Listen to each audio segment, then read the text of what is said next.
It is Thursday, February 27th. We've shifted gears to another bill that we have in the committee is H 176. It pertains to DOC, Department of Corrections, reinstituting the work crew program they used to offer, and it was rescinded a few years ago for a variety of reasons. And last year, our colleagues in the House Judiciary Committee redeveloped the program, but in a very different way. And I'd like to hear how that program is set up, and also the pluses, is it working or not working? Because what the bill proposes is that we reinstitute the old style work crew. So is it you, Commissioner? I'll take it today. At least people can hear you.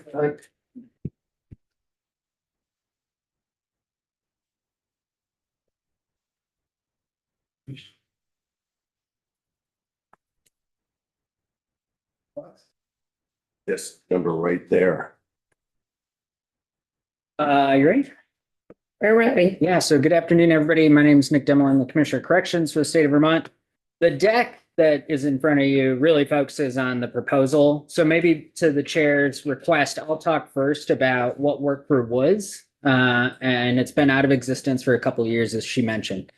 So under the original design of work crew, the state had created basically a for-profit enterprise that allowed the state to contract out labor for individuals sentenced to a work crew sentence. So somebody would do a short, have a short sentence to work crew of a certain number of days. They would be assigned to a crew out of a probation parole office, and there would be a work crew leader, a DOC staff member who would run that crew. They would go out and the department would contract with largely municipalities or state government entities, some other organizations as well. And they would do jobs at various sites around the state. The individuals who are sentenced to that program would do the jobs, and then they would be satisfy their sentence. The population it relied on is a population we don't really serve anymore. So it was predominantly folks who were in for DUI 1, kind of lower level miscellaneous crimes as a way to, I think, in theory, divert them from incarceration. The program was set up to be self-sustaining so that it would fund itself. And to give you a sense of the kind of work that was being done, a lot of the contracts were mowing at cemeteries, cleaning up fish and wildlife sites, kind of prepping them for the season. Those types of kind of manual projects around the state. Over time, the population being served by this program no longer came through the corrections system. So the population that we are currently addressing really it's different than the population that this program was designed for. Now, as you've heard testimony over and over again, most of the folks that come through the correction system have a substance use issue, have other co-occurring issues. And we saw over time, both people being sentenced to this program and then also people participating in this program dropped dramatically. And so we received pressure year over year from the legislature because the program began to run pretty big deficits. And really the outcomes that we were seeing were pretty bad. We had correctional officers mowing lawns because we had contracts that we didn't have crews for. So now we've got a state employee mowing a lawn or cleaning up a fish and wildlife site. We had about 2/3 of the individuals who were being sentenced to work crew never showed up for work crew and immediately were issued a warrant for their arrest. Most of the folks who then get picked up in the system just go and are incarcerated. And I think that that's a reflection of the changing demographics of the population that was being served by the program. That's kind of generally how it was structured. Happy to talk more about that. I'd flag, previously we had work crew staff dispersed around the state, and we had work crew equipment. Those were the primary costs associated with the program, salary and benefits, and then equipment costs. Since we closed the program, those folks have moved into other positions in the department. There are no work crew positions any longer. There's no equipment. That's all gone. And we got to a point where there were so few people being sentenced to work crew, and the costs were getting so extreme that we really had no choice. And we were at a point where we had because there were so few people, we had let the equipment kind of age over time because we weren't willing to make major investments. But we were at a point where I think we needed to invest close to $1 million just in equipment to keep the program going. And so we decided to move away from this program. We've heard from stakeholders that they really like the program. That isn't reflected in their usage of the program. And we'll talk a little about that when we get into the data here. So that's kind of the backdrop. I hope that's helpful. Happy to talk about the bill, but maybe pause there in case anybody has questions about the way it used to be. Yeah. Questions, Brian? You mentioned that you used to have work crew staff. Were they different somehow from other COs in training or pay or anything else? So there was an actual position, work crew position and sometimes multiple positions at different probation parole sites. So they were different, although they still were trained correctional staff. They were in a probation parole field office. Okay. So did the work crew, it was a sentence. It It was a sentence. Yep. And did they usually have an underlying sentence? Say they had to be in a work crew for 4 months. They violated that. Was there an underlying incarcerative sentence for that usually? Yeah. So if they violated or they didn't show up, then they'd have a sentence to serve in the facilities. Over time, this gets a little complicated. It used to be there were kind of not guardrails on the sentences, and we had such a high failure rate. We started to put guardrails saying, we need to make the sentences limited in time. You can't have somebody with like a 150-day sentence, work crew sentence. I mean, think about if you're doing 1 day a week of work crew, how long it would take you to satisfy your sentence, the likelihood you're going to. So we truncated that, brought it down. By the end of the program, it was, I think, 15 days, maybe Tim can check me. So we had kind of a maximum work crew sentence. So yeah, I hope that answered that part.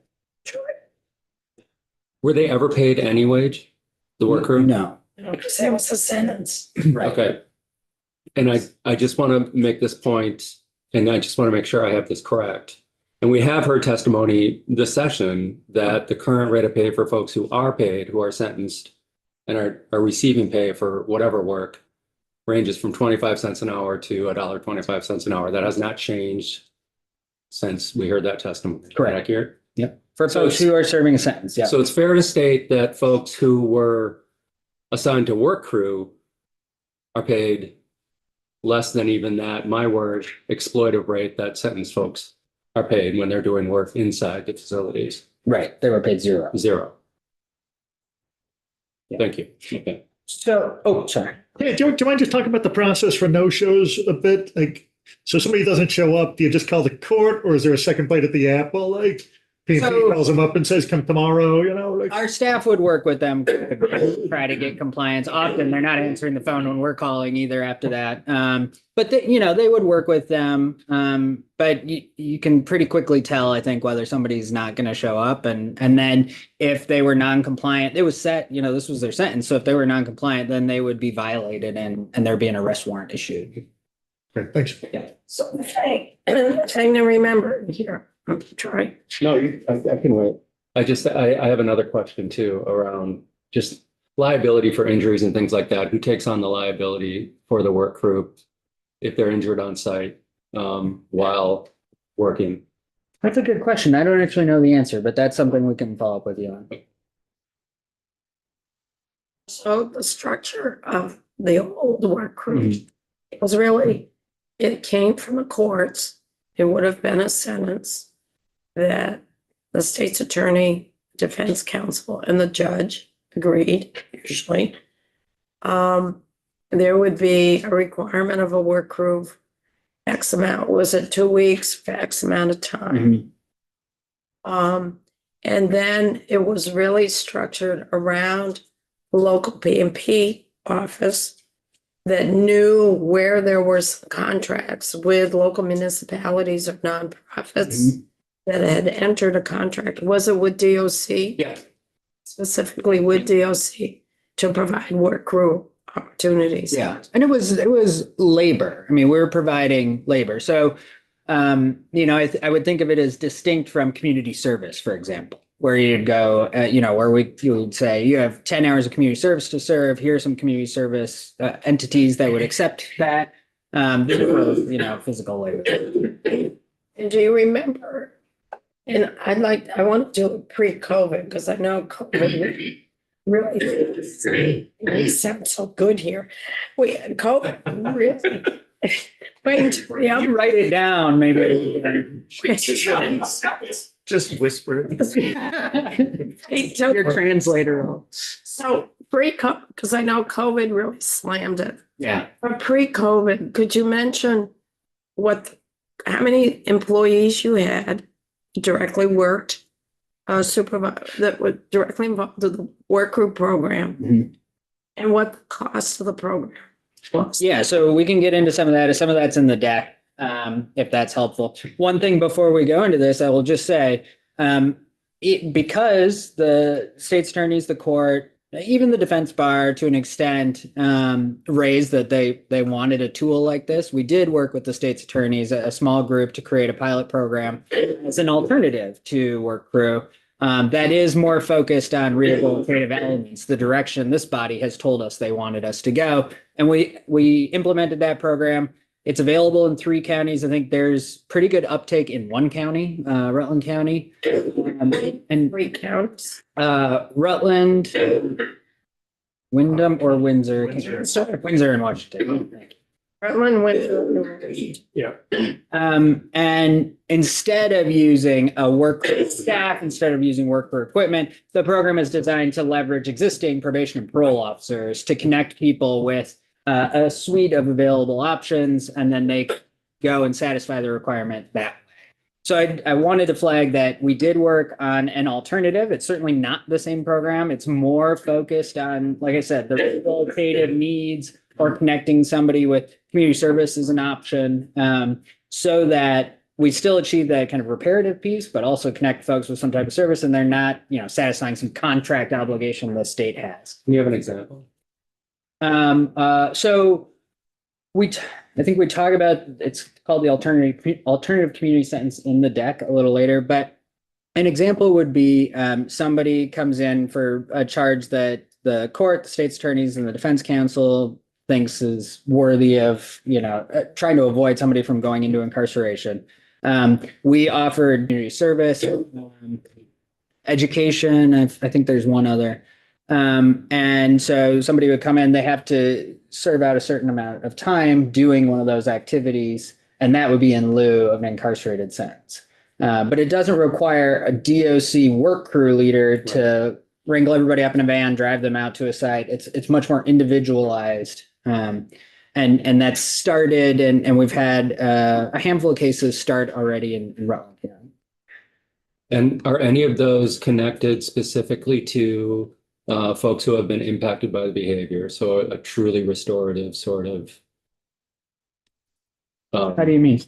So, gosh, Like when they destroyed gravestones in a cemetery. Yes. So are they working with, would they be able to work with the town or the local cemetery? More commission? specifically, maybe the families of those folks to prevent harm caused to the family by suddenly realizing this gravestone is overturned. That's but other examples too, beyond like gravestones. Much of that type of work, that reparative kind of restorative justice work, is done for us through the community justice centers. And that's an area, I think we've talked a little in here about it, but last year the AGO requested that pre-charge restorative justice work get pulled out of DOC and moved to the AGO.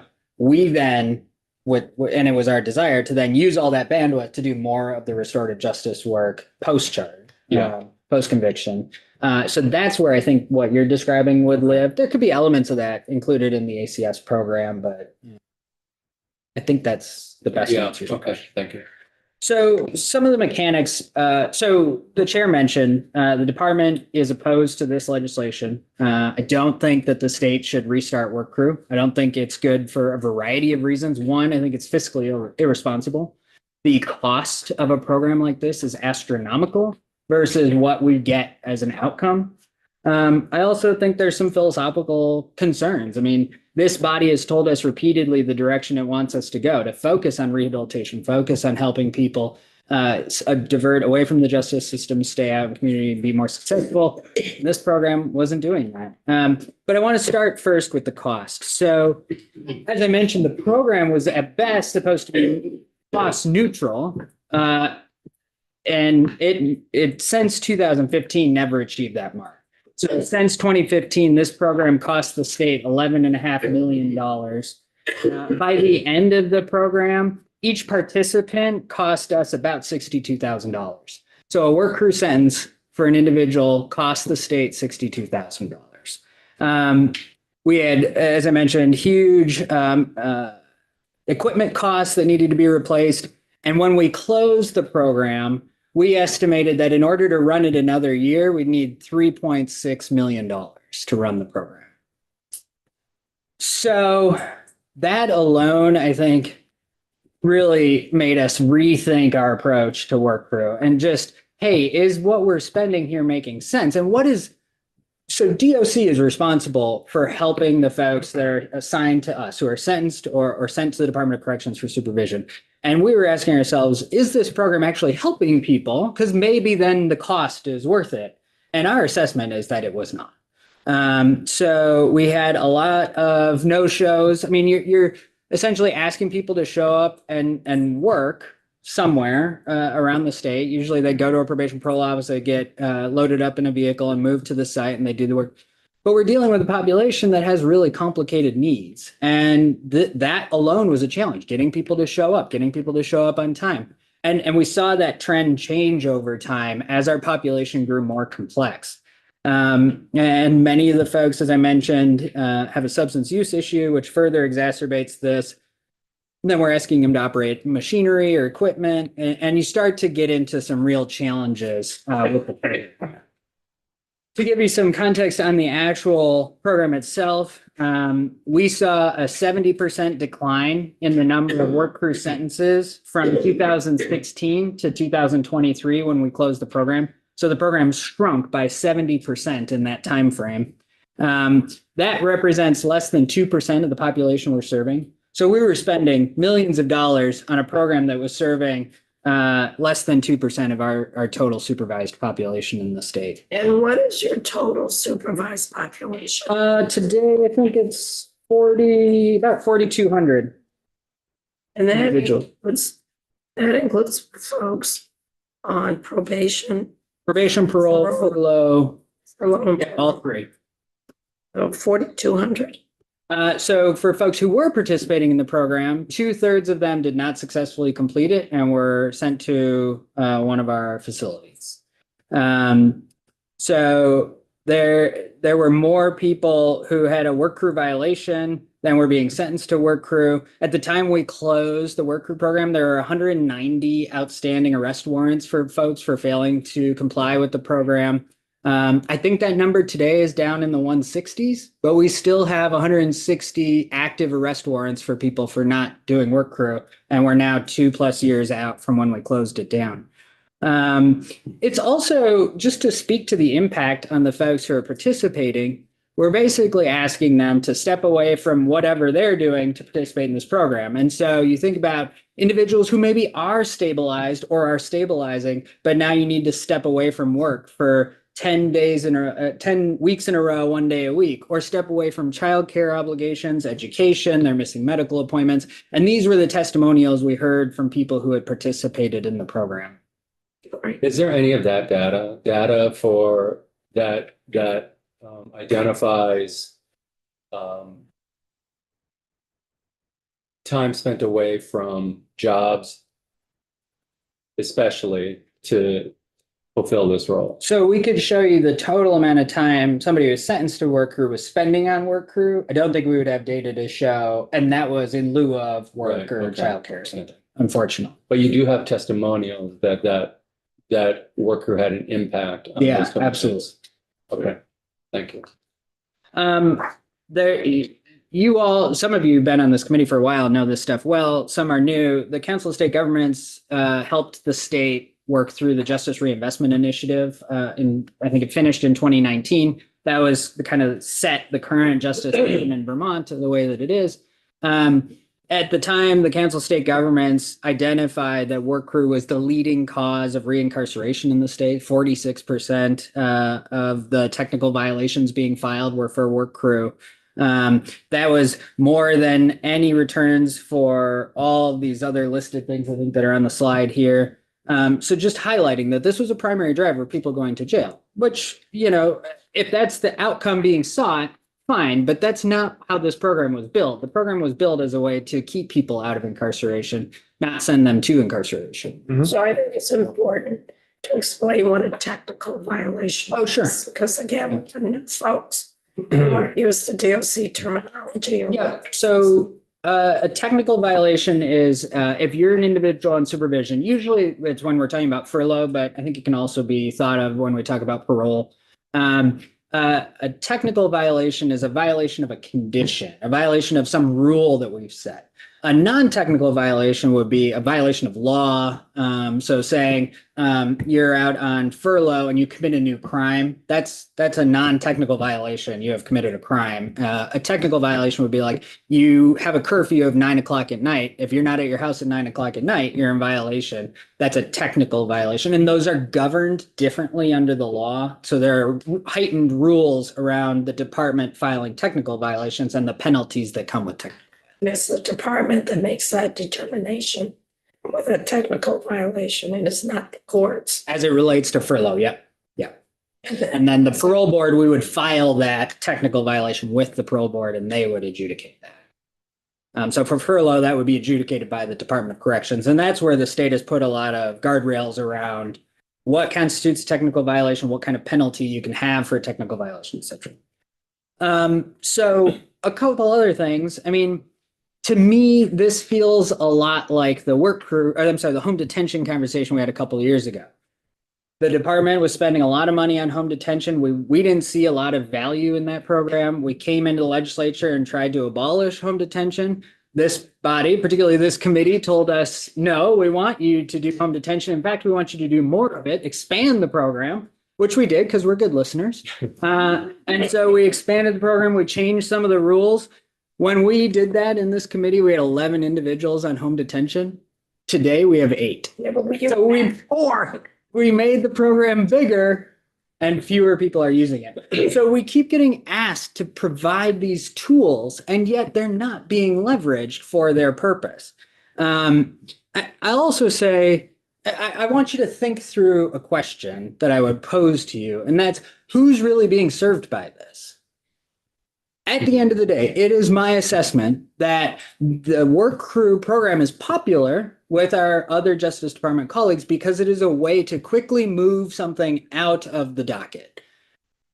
But ultimately, it's supposed to serve the folks who are being assigned to the program, who are sentenced to the program, and those people are not succeeding under this program. And it shifts all that burden to the Department of Corrections. So again, to me, this feels like a problem existing somewhere else that's being solved on the back of corrections. And I raise this because we just had testimony in front of you a couple of weeks ago about the remote court process. It's good for courts. It's not good for corrections. This is another example where it's good for somebody else, but it's not good for corrections. It's not good for the people being served by corrections.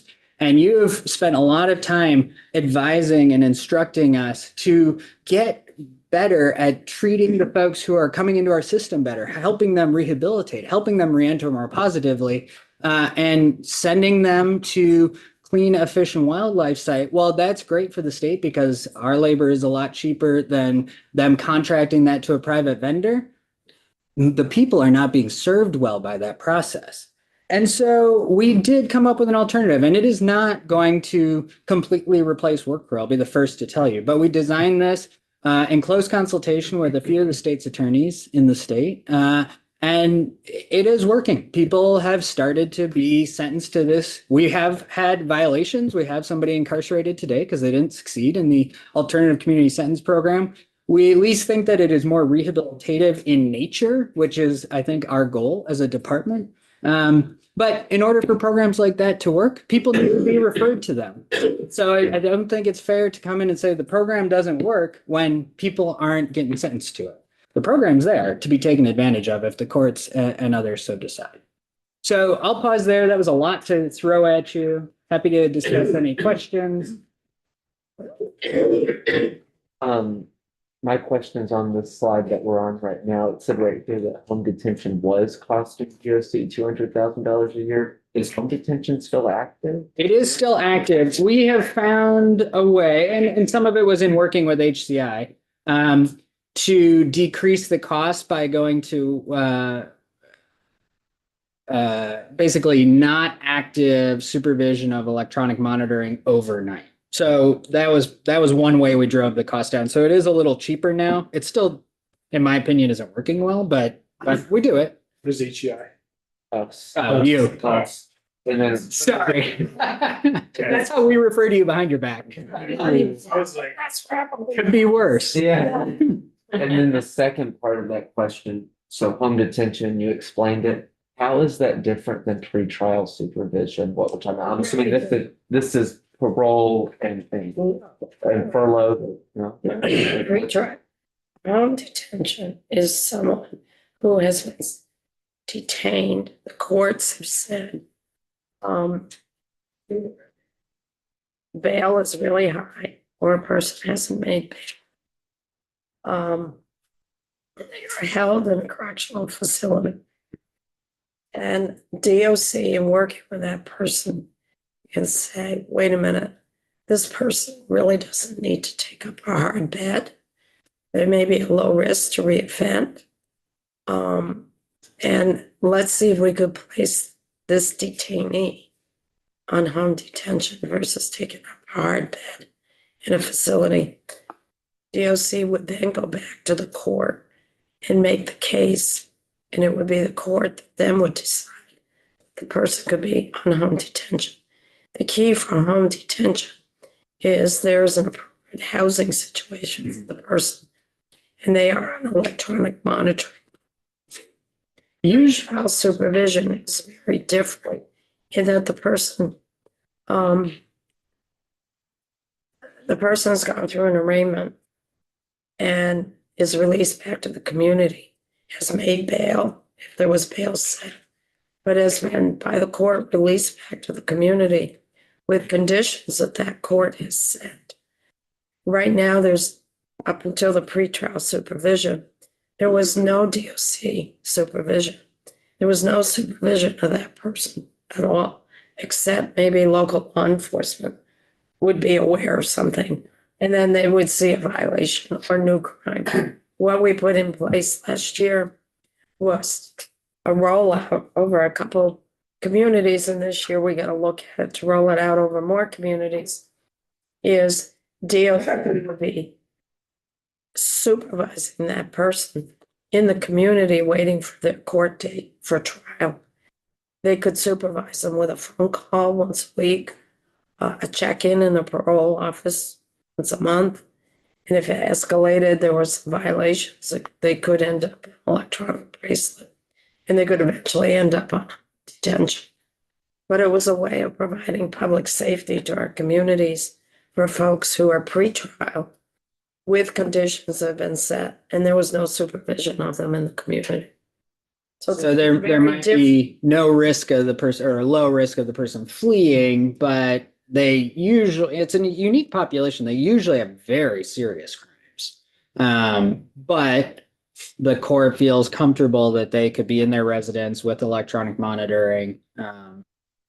So it is an unusual population the program is designed to serve. For the home detention or? Home detention. Yes, home detention.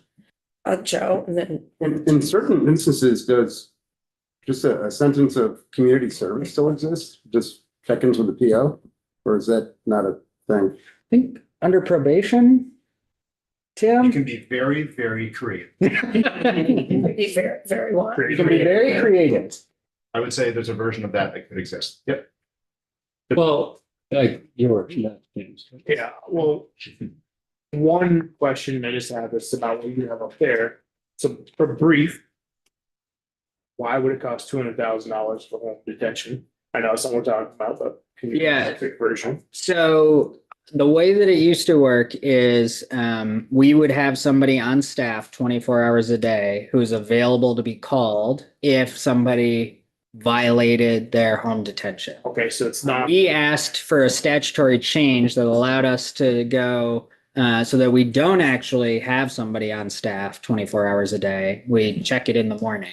gotcha. We call it indirect supervision. Yeah, I got it. Well, so I was like, in my head, I'm like, how- The staffing cost. Staff, I got you on that.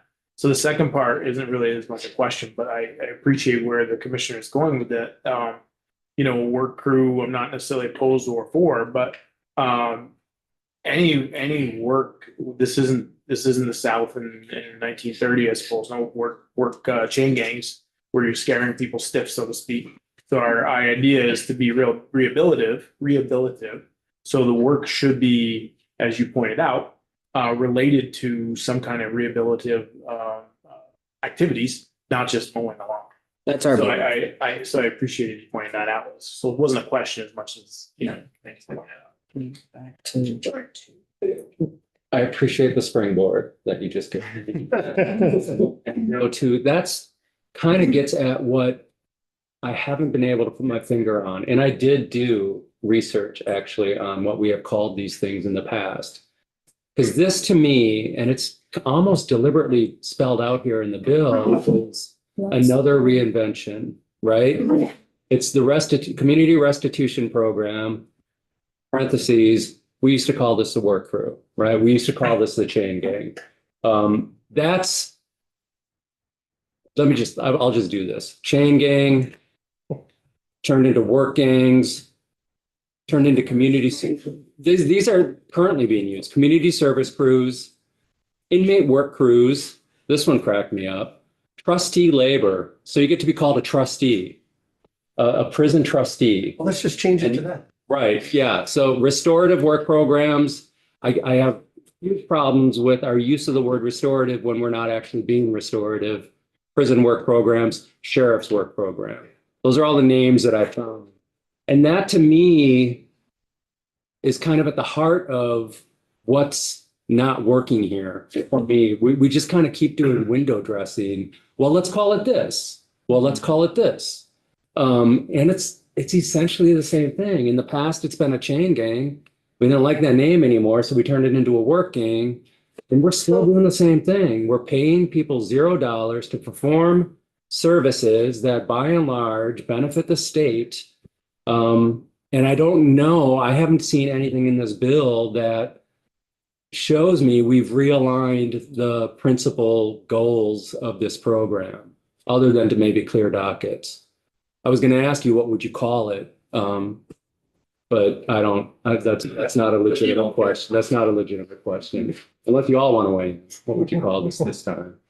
Because community restitution program, parenthetically, we used to call this a work crew. It's still a work crew. It's still a work crew. And I just can't get behind this. And like, I don't mind if somebody's not getting paid, but if they're doing work. Well, because to me, the work has to be in line with their rehabilitation. Like, you know what I mean? It's got to be connected in some way. So I don't mind. not just mowing the lawn or doing somebody's work. Right. Totally different purposes. So one thing I just wanted to circle back to, I want to tell you the ramifications of what happens if you do pass this bill and the chamber passes the bill. There are no positions in the Department of Corrections for this work.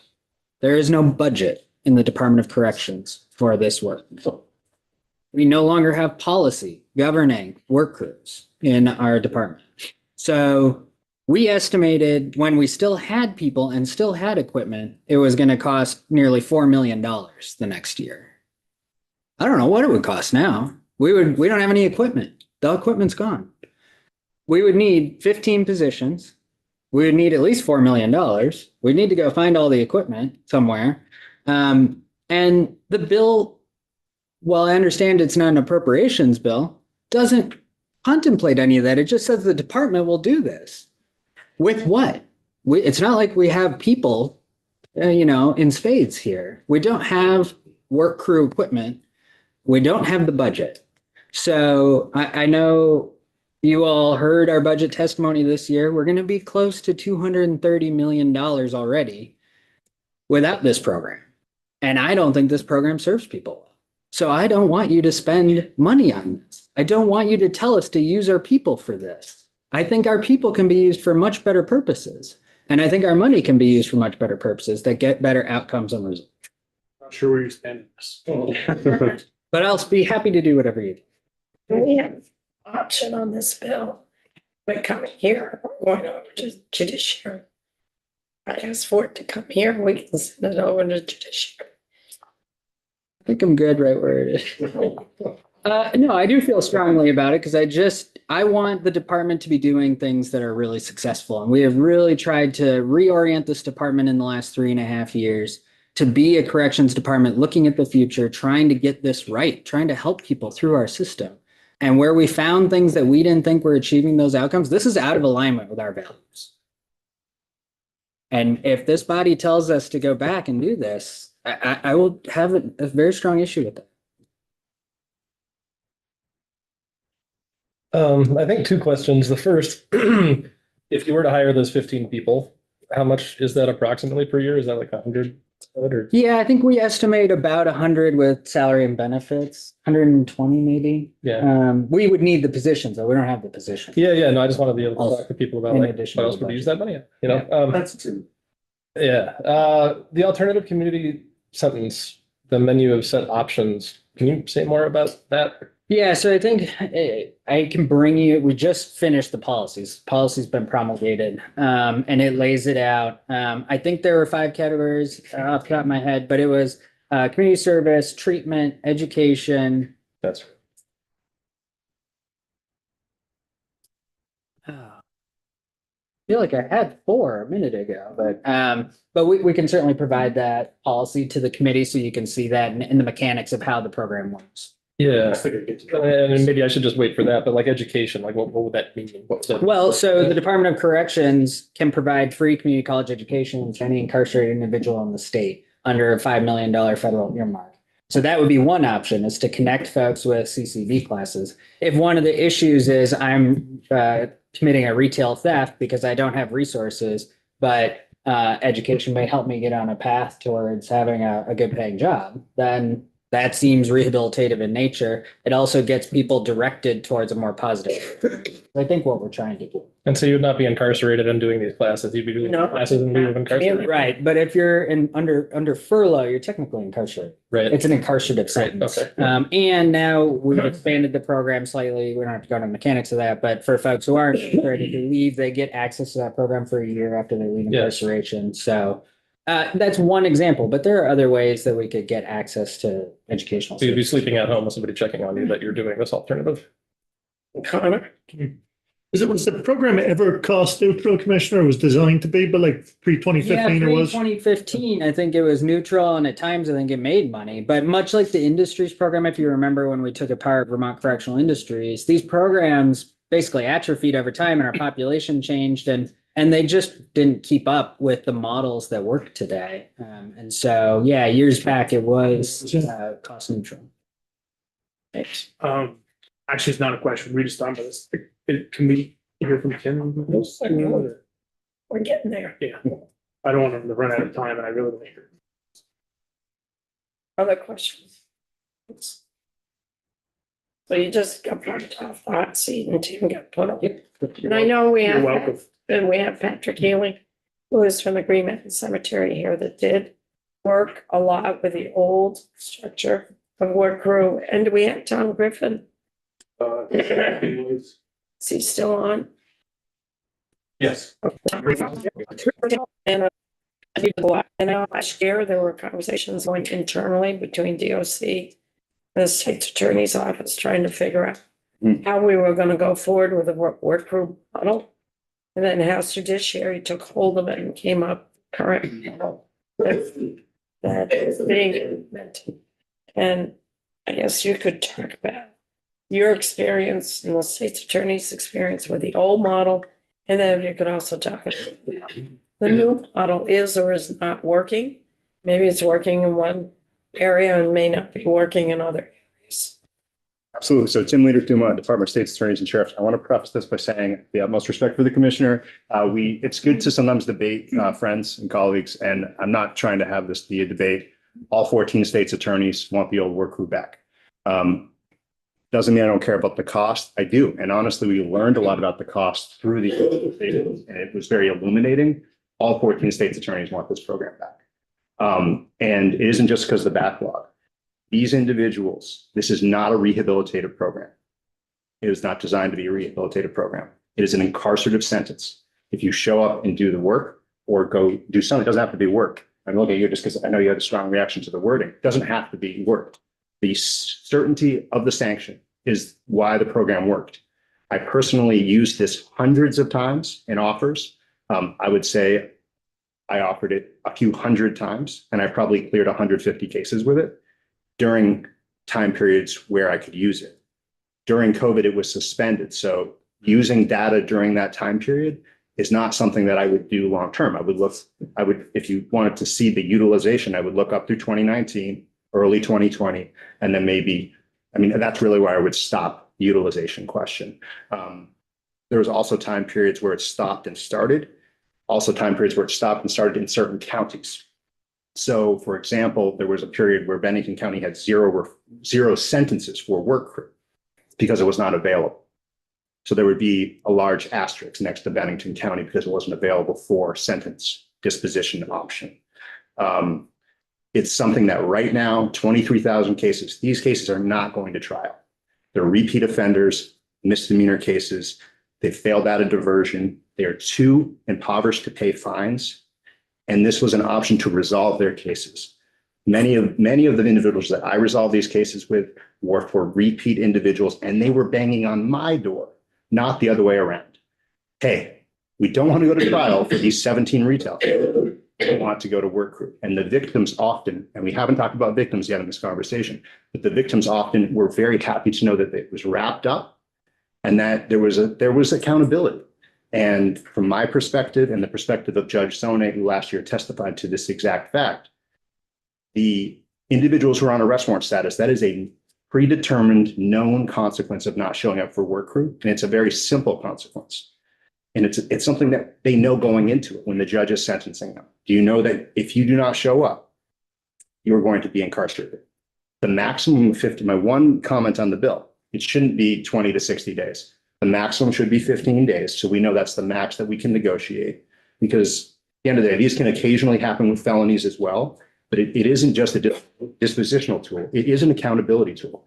One of the case law sentencing factors is 1, incapacitation, and 2, there is a punitive aspect. Rehabilitation is also a part of that, but for someone that has failed out of diversion, is not showing up for court at times, sometimes I would resolve with a work crew sentence for someone that had to be brought into court for failing to appear. So I haven't done the analysis of how much the 23,000 pending cases and the 14,000 misdemeanors and the 8,000 felonies that are currently pending, how much that's costing us. And honestly, our department doesn't even have the staff to do that analysis, but it's costing us a lot of money right now, the cases that are currently pending. And I want to thank the commissioner. He set up multiple meetings with Isaac and Al Cormier and Cassidy Renfro, other really professional staff and we tried coming up with this alternative. And I want to get to the alternative. Rutland County is the only county of the 3 that has had some utilization. And speaking with State's Attorney Sullivan, there's been a really good faith effort from the Defense Council, from the state down there, to try to have some folks engage with this program. One of the issues that they've seen is that the defense bar as a whole has been nervous and sensitive to this program because it isn't what work crew was. I think the true test of this dispositional option, community restitution, will be if the defense bar is banging on the doors of the prosecutor saying, hey, my person has 20 cases I really want to resolve today. They cannot pay a fine. They cannot be, incarcerated for 3 months, and it can't be ambiguous. one of the pieces that I loved about Work Crew's prior role, and I'll call it Work Crew because that's exactly what we called it. We didn't beat around, the bush. It was work. Is that sometimes individuals would say, I know how to mow a lawn. I know how to do this. I know I can do that and be successful in that for 5 days, 6 days, 7 days. That's something that made me feel more comfortable about it. At first, I was like, what is this? Is this what you were talking about, Representative? And terrible images of it was not that from my perspective. It was a form of honestly engaging with the community as a whole and really paying back something. And when we're talking about us, in judiciary, we're talking about accountability a lot. And I think this committee cares about that too on the dispositional side. It's an important, Capillary doesn't like when I say tool in the toolbox, but that's exactly what it was. An important tool in the toolbox for judges, defense counsel, and prosecutors. Washington County, the defense bar, as far as I understand, is not recommending this dispositional option. For me personally, that was something that we used to negotiate every single week on using Work Crew as a dispositional option. Windsor County, same thing. I'm really happy that Rutland County is engaging with this, but it's really something we have to have available statewide as an option. And I think the focus point is the certainty of the sanction. What that work or educational opportunity is needs to be very, very certain. And unfortunately, I do not have the expertise regarding how to make a program work. But if it's restructuring and thinking about it differently, I don't want to represent that the department, we surveyed the whole department in the last few weeks and got a number of responses, including from some members of the defense department that are now with us. I just wanted to say this one individual who was a former defense attorney. At the time, I worked as a public defender and thought that Work Crew was incredibly useful for resolving cases, and that it gave each side a win. It gave the state a sentence that was technically incarcerative for certain circumstances, while it also gave the defendant a way to avoid jail time if they showed up for work. Another way it was helpful was in its simplicity. There was no probation conditions or terms that were ambiguous. It was just, here's your Work Crew sentence. If you do not show up, you'll go to jail. That simplicity is something that I think we want to encourage, whether it's old Work Crew or a new program, because we have honest conversations at the plea agreement stage. It's not, hey, like you're going to be set up with probation officer Renfrew, who I used to work with. She's great. She's going to work with you, get these conditions done. With this, it's not that. And from my opinion, it has to be simpler than get these 3 or 4 conditions done. And I, sometimes I think people come into your committee rooms and they like, maybe even something, I've done this before. And I want to say what I think you want me to say, but it's not a rehabilitative sentence. And I would be lying to you if I said that it was. It is to have a final piece. And that's for victims too. A number of victims told me, thank you for resolving the case with Work Crew. It was actually nice to know that the cases are coming to an end. And whether it's retail theft or whatever, I'm telling you, these cases are not going to trial right now. We had a 165% increase in trials over the last 2 years, almost all felonies, violent person-to-person conduct. We're not having misdemeanor trials in the state. Conversation that's happening in judiciary, we need to have some type of misdemeanor track, because if we don't have options like this, we need the ability to go to trial in these cases, because these folks are not going to be able to plead out to other options. And we would like to go to trial for misdemeanors, but in the interim, we have to have some options back on the table. So you kind of answered this a little bit, I think. The commissioner said there's a pretty high rate of showing up, and there's a significant number of people out there with warrants. So in your mind, in order to clear the backlog, if you will, this is a sentence. You'd like them to be able to complete it. That's your goal. But it's also an easy way that they know, in your opinion, I guess, that, yeah, they might end up incarcerated or in prison or correctional facility. But it was a simpler way to get there. Yeah, It's a simple way of putting it. But I think one thing I'm using some of the notes I took from watching Judge Zone's YouTube testimony last year, but it's not a failure of the program when they're on arrest warrant status in this sentence type. That's something that's known. Think about it like a seesaw, however you want to think about it. It's binary. If you do not show up, you are going to be incarcerated, unlike a probation where maybe, right, there's options you have to exhaust, like, hey, maybe you do this in the interim, furlough, right? There's some just the other furlough status, the parole status, there's some ambiguity. here, reduction of the ambiguity has been really helpful. And for those people on arrest warrant status, I have a lot of respect for CSG, and if they're listening to this testimony, that's great. They're not the ones practicing in our courts in Vermont. And to call this a failure from some out-of-state entity, I have to tell you, I was pretty offended when I read that, because for victims, for many of the defendants, for many of the judges, it did not feel like a failure when we cleared 50 cases in one day. It felt like, hey, we're moving cases to make room for other cases. And it's not just about the backlog. It's about making sure that Vermonters, our justice system is capable of moving as well. And we're in a little bit of a rut for some of our repeat offender types in the state who are looking for resolution to their cases as well. It's not fair to defendants to have many of their cases just sitting. And am I ever going to go to trial?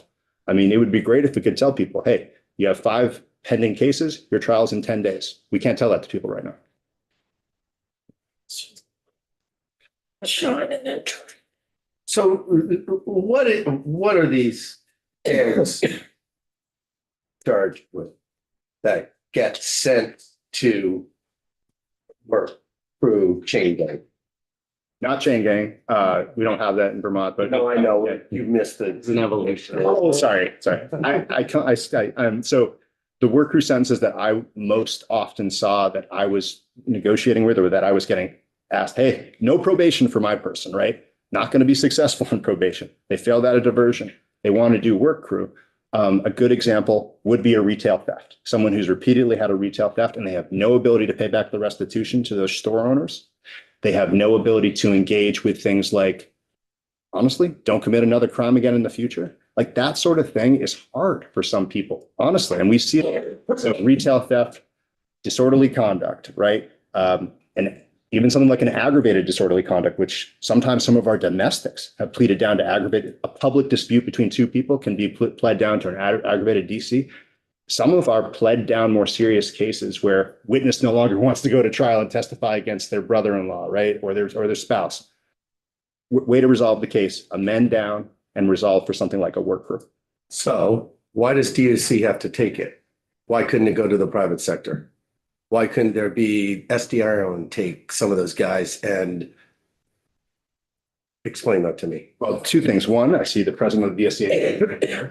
But the other thing is that, in my opinion, I trust the training programs, the accountability structure, and the way that our corrections department runs. And I honestly, having lived in Montpelier and doing work in Washington County as a deputy state's attorney, it was good for me. I saw some of the people that I was engaging with in court at the cemetery here in Montpelier occasionally, and that I was happy they were not getting incarcerated because they were showing up.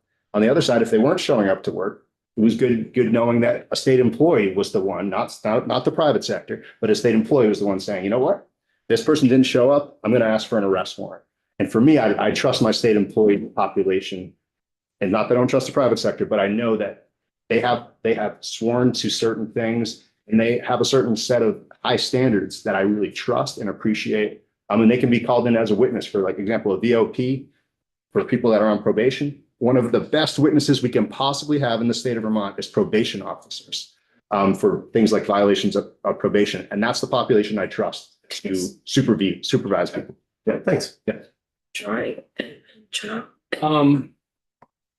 I'll try to do this succinctly. I want to get more into this not concept, but this fact that people who cannot afford a fine are more disproportionately offered this alternative. In the past. Okay. Yeah. So Because right now it's not an nationally, option. right. So nationally, and I can share citations with anybody who wants them that I found anyway. These alternative sentencing programs that involve unpaid labor are shown to disproportionately land on marginalized communities. And I will include people who can't afford a fine as a marginalized community in this. I guess one, does your office have any analysis on who's most likely to receive this sort of alternative sentencing? 2, if the goal is to provide alternatives to incarceration, why does unpaid labor have to be the solution to that? I don't think that it does need to be the solution, but also this is not this is an incarcerative sentence. The Well, point of it's this a program new was- form of an incarceration. It could be considered an alternative incarcerative. I mean, under law, it is an incarcerative. I get sentence. that. Yeah, I yeah, get that. yeah, But sorry. philosophically, it's an alternative to the conventional form of incarceration. So Yeah. the two questions I think I have are, do you have analysis on who this is most often getting at that likelihood What that it population? lands on marginalized communities disproportionately to, and you've already sort of answered this, but maybe go into a little more depth. Why does that have to include unpaid labor? And so the unpaid labor part was how it has been set Yeah. up. At one point, I sat in this committee and I said, there are hundreds of libraries in the state of Vermont who are used to dealing with individuals who are on the margins, who need help. I don't care or have any preference as to what type of work, education. It needs to be very definite though. 10 hours, you're going to go to Community College of Vermont for 10 hours Yeah. and someone's going to sign an affidavit saying you were there. If we don't get that affidavit, you are going to be incarcerated. That finality, for me, the work piece is how it was set up in Vermont. Last year, I had talked with individuals, some of our state's attorneys, I talked with some of the defense attorneys who were like, hey, we need this thing back. Some of those folks who have come into contact with the criminal justice system felt like, they were going to be unsuccessful on probation and they did not have the money to pay a fine, but they wanted their cases to be over. There are victims who want the case to be over.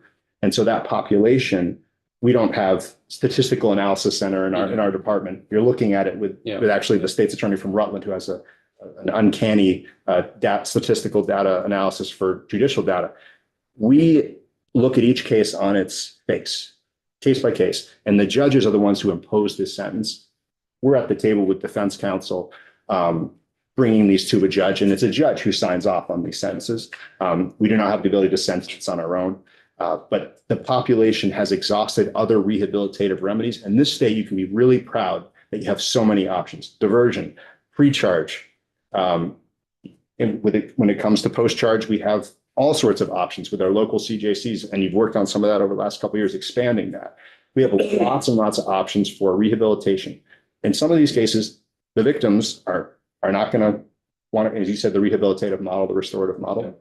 Some of the victims are I like, get that. yeah. And the defendants don't necessarily want to engage in that way. They just want it to be done with. I resolved a number of cases with 1 to 2 days of work for something to just end it. The 15-day thing was a pretty rare occurrence, honestly. That would have been a really steep work crew sentence. We're talking more in the 3 to 7 day range was a pretty consistent sentence for this. I think with our DOC staff, they did a great job of thinking and talking with these folks about, hey, what is going on with your personal life? When could you come in? And so having it, that's why I would sometimes go to the 1 to 2 or 3 to 4 days, because we didn't want to interrupt their lives to the best of our ability, but we also needed to get to the end point in the case, because the judge is going to be, some of the times the judges would come to us and say, you want us to go to trial on this disorderly conduct case? And you don't want to do the aggravated domestic case? That's what you want us to do? And we said, have you tried work crew yet? Go in the hallway, sort it out. I don't want to see you again until you have an offer. And I really believe in that work, where judges are driving, sorting cases out in terms of, hey, we only have a limited number of hours in this courthouse. So in terms of the population, we look at each case on its face. And historically in this country, people who have been on the fringes have had more interactions with the criminal justice system. And that's something big picture, the resources in our community. Orleans County has different resources than a Chittenden County. And I think we want more done upstream so that we see less people. This department will always say that. We want more done upstream so that by the time they get to us, other things have been exhausted. But most of these cases do involve victims and people with more than one case who have failed at a diversion. Thank you. Yep. Did you? Actually, I'm all set. Yeah, sure. So I think, first of all, it's kind of funny watching Troy and DOC and your alliance here against Mark Chris. Just point that out. But I think the representative from Burlington, he tries my conscience often enough here, and he has got me thinking about some of this stuff. So like the first hurdle we got to get through on this bill before we do anything is it morally justifiable, right? And I think like Tim, like a couple of things you're saying are helping me get to that point, if I can see this as almost voluntary in nature, right? What I'm hearing from you is that this is not so much a judge handing down a sentence as the parties coming together.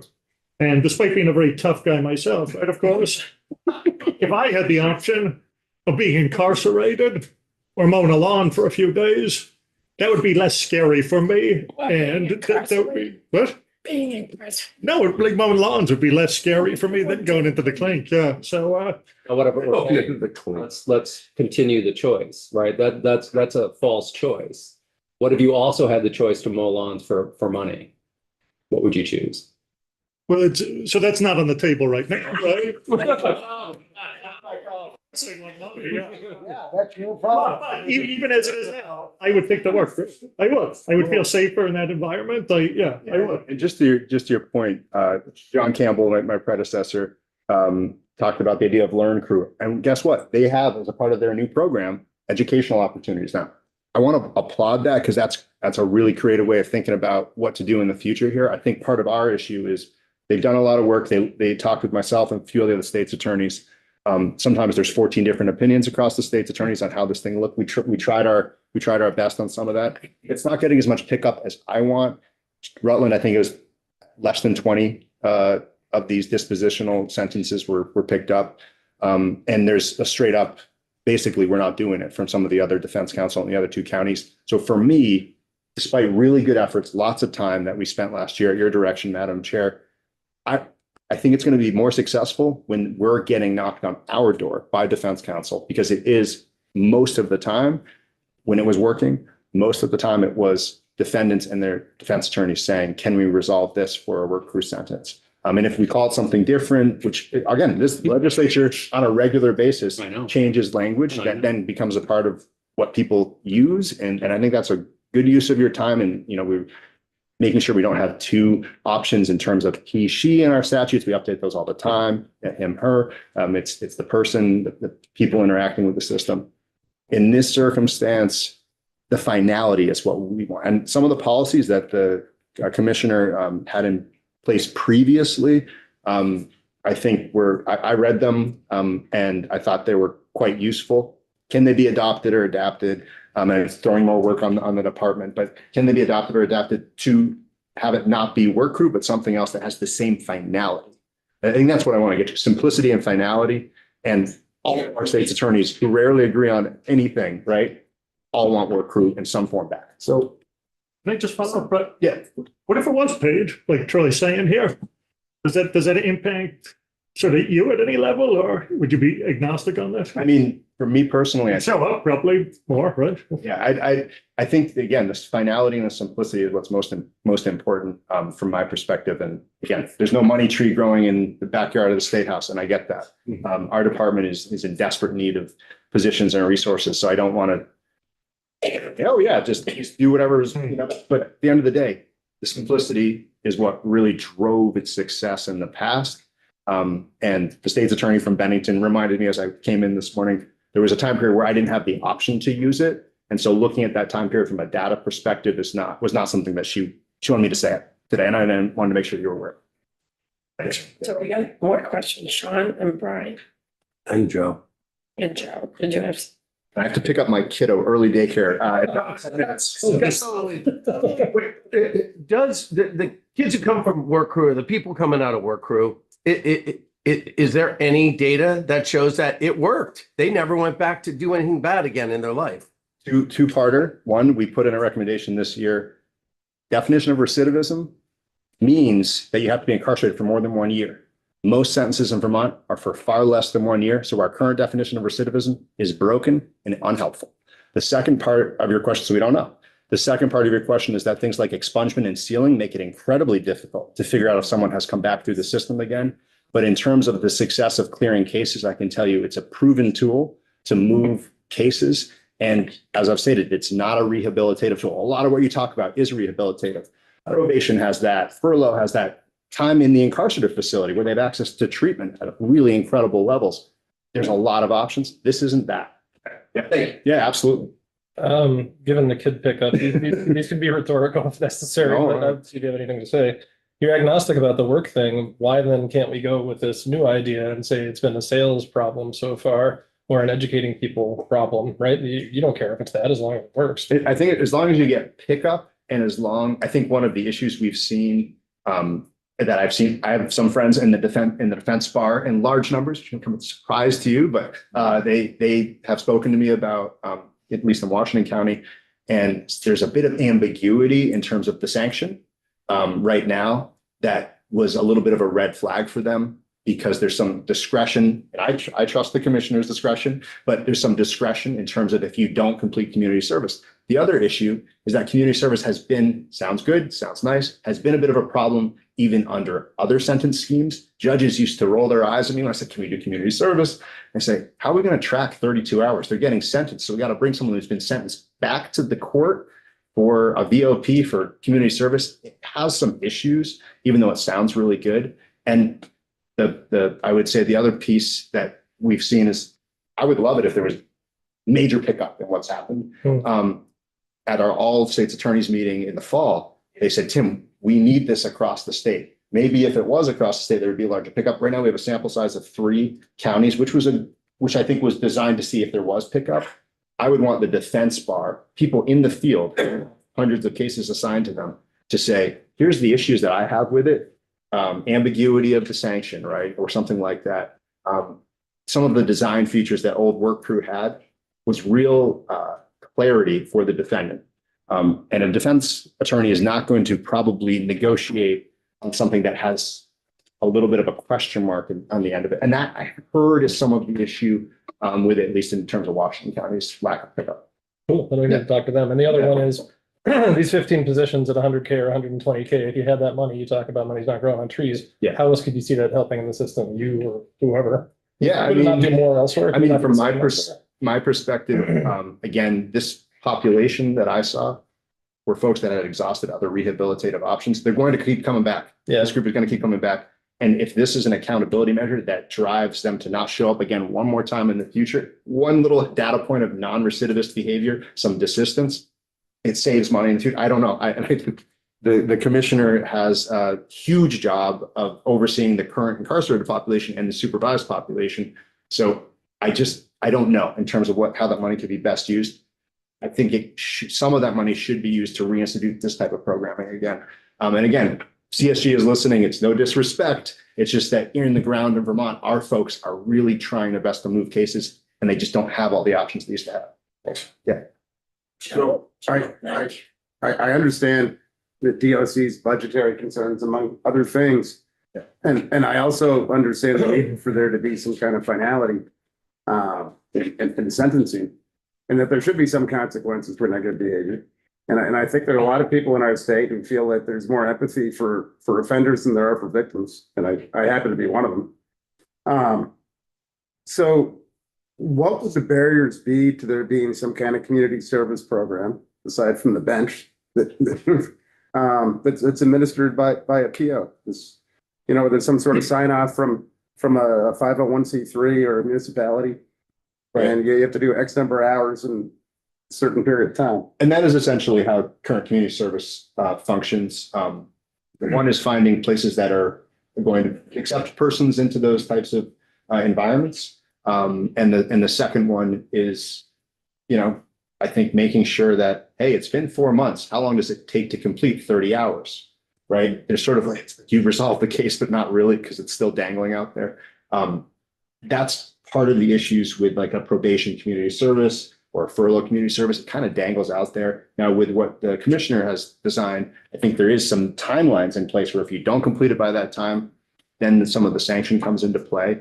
The nice thing that we used to have with the prior was that, and whether it's work, whether it's spending time in a classroom, whether it's spending time observing something, like one of the sanctions for drug court, if anyone's ever observed drug court, you sit in the courtroom and you watch proceedings. Guess who's got eyes on you? Court officers and the judge. Being creative about what this looks like. You're going to greet people at the library for 8 hours over 2 weekends. very clear. And yes, having a PO stop by would be really helpful in terms of making sure they're doing it. But I can't say with those resources and the staffing issues across the state that the commissioner has testified to. I'm not going to be here like, oh yeah, just let them sort it out. We're all state employees, and I think we need to be sensitive to that and the budget constraints that they're under and that we're all under. But I think there's other options that could be more simple in terms of the endpoint. And that's probably why some defense counsel has not recommended this for their clients as much. And I haven't heard much from Windsor. I'm in Washington County, so that's why I've heard more from the folks here. And we're gonna have to wrap this up. I know we have Patrick and Tom. I'd like to reschedule you folks because we have some other testimony that was scheduled and they're waiting. So we're just kind of jammed up here a little bit, and this is gonna take a lot more testimony. The committee wants to continue working on this. So it'll take a lot more work, a lot more time. Thank you. Yes. I'm not gonna ask a question. No, go for it. No, you got it. Just- Are you convinced? And I do, I mean, this is. What I hear from Tim, and I think he's spot on, is that there's a willful or at least purposeful attempt to not take up the new program by the defense fund, and that's a problem. There's a program in place that would work, but they're like, oh, we don't want to use it. Not sending them. And the alternative is a huge financial blow to the state at a time when we can't afford that. I mean, the question I would have asked him, I'm not a committee, so I won't, I'll just ask it to the room, is what if those 15 positions were new deputy state's attorneys or transport sheriffs? I mean, you talked about pull people into the hall to talk about, well, they're not in the hall. They're either sitting in a remote court hearing or. Well, then let me ask a question for you if I may. I don't know, I know this is a naive question, but I doubt it. why couldn't the system be as simple as if an agreement is reached with the offender and the judge, that it's the offender's responsibility to get a certified affidavit or whatever the right word is, showing that they've completed the community service by a certain date, and if not, the warrant is going to go out for their arrest. Right, it's submitted to the court. That's it. I think you should maybe join our next work group. Yeah. I mean, I think that work to be done by. But the point is the onus is on the offender. Yeah. Who has volunteered to do it. And the paperwork is that straightforward that you either go to prison now, Mhm. or you have an opportunity to work it off. Right. And you need to prove that. So where's the 15 people? I don't understand the 15 people. Well, under the previous crew, you needed somebody to run the So crew. no, I understand. Oh, I get you. Okay. I'm talking about currently. Yeah. Whether they're standing at the library or they're bagging groceries at Shaw's. I don't know what it is. You build up a list of places who are willing to support this Mhm. punitive program. Yeah. No, I think it's good. It is good to call it what it is. It's And I appreciate your honesty. So it's closure, and it should be simple, and it should do all the things we wanted to do, and I don't see why it takes 15 people to do it. Well, that's why we gotta tweak the policy, right? So it doesn't take 15. Could I just quickly interject and answer your question? That's how it used to happen. Patrick, could you just Yeah. identify yourself for the record? Yeah, Patrick Healy, Green Mountain Cemetery, director, been there since 1986. Yes, that's how it used to happen. This community service, I've never called it a chain gang. That's just a dumb name. And so that's how I used to get a fax back when faxes were the high. I'm that old too. Good, thank you. From Barry, they'd send me a list of 12 people to come to the cemetery 5 days a week. I'd get it Monday morning. Sometimes I'd get it Friday, but it depends. I would check off and I'd call in by 9 o'clock, the attendance list. And that person, who was Fred Fleury, you probably know Fred, would do his paperwork. And that, we provided the equipment, everything. They would just show up, we did the work. It worked into having equipment and going to other places that didn't have equipment and doing all the work. So that can be done. But Madam Chair, I think you said you would like to reschedule me. I'm thinking. which is fine because I'm just down the road. You're down the road and Tom is on YouTube, I mean, on Zoom. But the difference between the old work crew and what's in place now is DOC entered into contracts. DOC entered into a contract with Patrick to Yes. mow the cemeteries, entered into contracts with folks. The way it's structured now, and I would like to see if you have the policy laid out. The new program. I'd like to see that. You got a copy. Pardon? I emailed it to you. And just now. Yes, ma'am. The way it is now, from my understanding, your local P&P person has to go out and knock on doors to a local library, a local food shelf, a local supportive housing, a local family center, and say, would you be willing, if a person comes our way, to come in and volunteer and do some work? That's problematic because some folks are saying, no way. Other folks are saying, well, maybe. And then it puts that P&P person in the hot seat when they do get someone from the court. And then it's up to them to call all of these folks that they have gone over the county to kind of figure out. They don't know if that entity is going to say yes or no that particular day. Where in the past, it was an established contract that DOC had with certain providers that were nonprofits and municipalities. That, I think, is the big difference. That's the big difference for that. And the other thing that's happening too, we can say it's easy for these folks to get somewhere. If you're living in one town and there's a library 3 towns over in your county that's willing to take you, how are you going to get there? A lot of folks don't have transportation. A lot of folks don't even have cell phones. We think everybody's got cell phones and they have access. They do not. And that's another issue that's playing into this. Yeah. So we bring what we can do. We have a lot of avenues ourselves to get places. A lot of people don't. So we see it from our perspective in terms of what we can access. There's a lot of people out there that don't have the luxuries that we do. And I think we have to keep that in mind. No, it's true. Thank you for the time today. I a bit of an interesting morning. So hopefully my directness and lack of coffee didn't come off in testimony. Oh, good. I just got a text from your kid. Yes. Halfway home. You're on the street. Yeah, he's on the street. Yeah. Tom, we're gonna reschedule with you if that's possible, Tom, as well as Patrick. We can reschedule.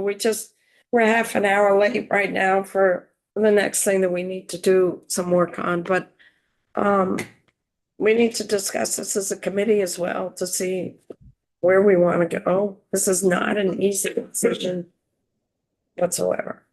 Thank you so much. Whatever you wish me to do would be fine with me. Thank you for the flexibility this. Can Thank you, Tom. we just take a 5-minute break? Sure. Folks, just to- Madam Chair, just briefly, thank you for allowing me to come down. I have an old community newsletter from Department of Corrections There it that I is. made copies and talks about work. Starting, that'd be great. So I think I'm the only one on this side. I refuse. What year was it? 85 or 95?